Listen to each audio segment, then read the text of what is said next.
Pierre Frank, Zákon rezonancie. Kým by ste chceli byť?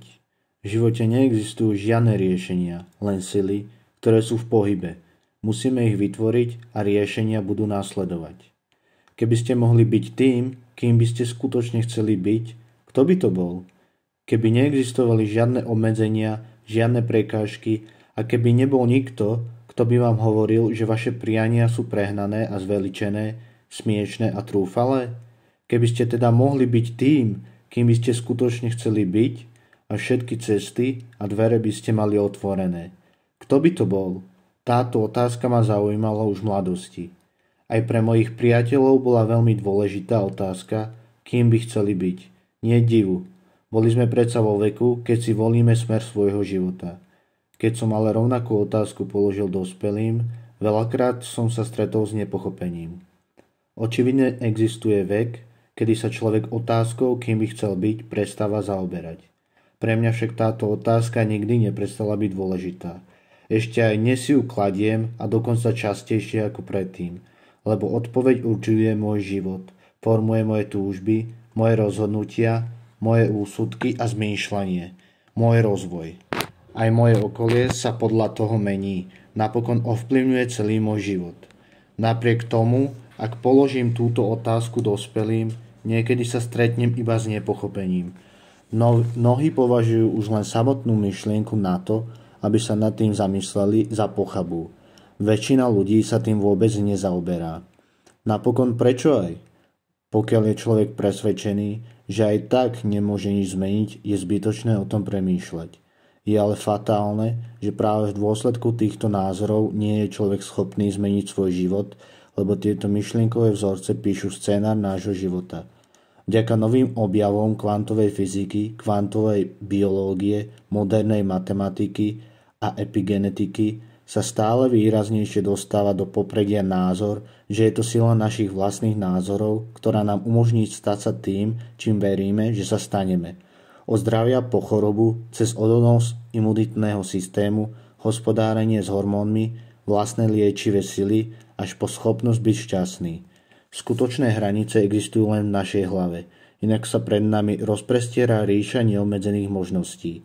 A je úžasné, že s týmto tvrdením už nie sme odkázaní len na svoju vieru a odhad, pretože teraz je to zdokumentované a potvrdené vedou, ktorá náš názor posilní a podporí.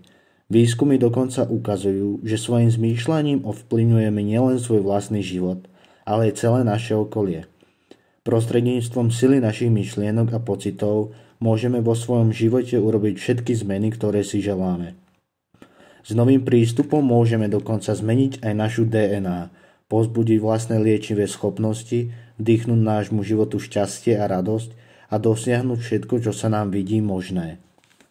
Nemožné je len to, čo za nemožné považujeme. Možno ste v tejto chvíli presvedčení, že myšlienka neobmedzených možností je nereálna. To je vaše presvedčenie. Na tom nie je nič správne alebo nesprávne, nič dobré ani zlé. Je to jednoducho váš názor. A presne podľa toho sa bude tvoriť a rozvíjať váš život. Čo sa však deje, ak je vaše zmýšľanie založené na nesprávnych faktoch a informáciách? Najnovšie vedecké poznatky jednoznačne preukázali, že prostredníctvom našich myšlienok, pocitov a názorov získavame schopnosť čokoľvek ovládnuť. Práve všetky tieto naše emočne potlačené a skryté názory sú tým, čo vytvára nesmierne rezonančné pole. A všetko na tomto svete, čo by s týmto rezonančným polom mohlo spoločne kmítať, je ním aj zachytené. Nemôže robiť nič iné, len vibrovať spoločne s ním. Otázka teda znie, aké rezonančné pole teraz vytvárate? A touto otázkou sa teraz budeme zaoberať. Keby ste mohli byť tým, kým by ste skutočne chceli byť, kým by ste radi boli? A čo vám v tom bráni? Časť 1. Objavy, ktoré zmenili svet. Každá doba má svoj vlastný pokrok. Čo ak sa všetky vaše názory zakladajú na nesprávnych faktoch a informáciách? Táto prvá časť knihy môže predstavovať výzvu pre náš rozum, lebo ten až doteraz vychádzal z úplne inej podstaty reality. Nebuďte preto prekvapení, ak sa spočiatku budete brániť.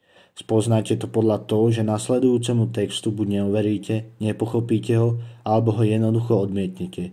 K ktorú reakciu si vyberie váš rozum, nie je podstatné. Dôležité je vedieť, že všetko, čo si teraz prečítate, je už dlho vedecky preukázané realitou. Ak vás to upokojí, a ja som potreboval pomerne dlhý čas, kým som sa s mnohými myšlienkovými modelmi dokázal vnútorne stotožniť.